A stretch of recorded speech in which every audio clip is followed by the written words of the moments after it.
अब प्रश्न यह उठता है कि नए नियम के मसीही विश्वासियों के लिए बलिदान की क्या आवश्यकता और प्रक्रिया है।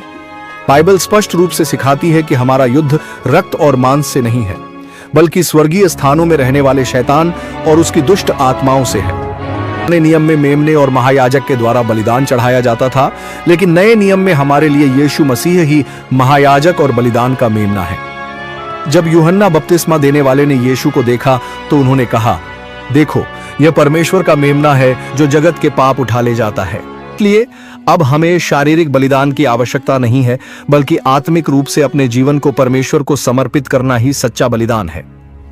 बाइबल हमें सिखाती है, अपने शरीरों को जीवित, पवित्र और परमेश्वर को भाने वाला बलिदान करके चढ़ाओ, यही तुम्हारी आत्मिक सेवा है। रोमियो 12:1। इसका अर्थ यह है कि हमें अपने विचारों, इच्छाओं और कार्यों को परमेश्वर की इच्छा के अनुसार बनाना चाहिए।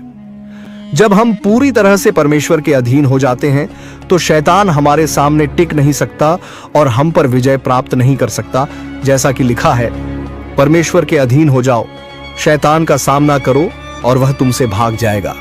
याकूब 4:7।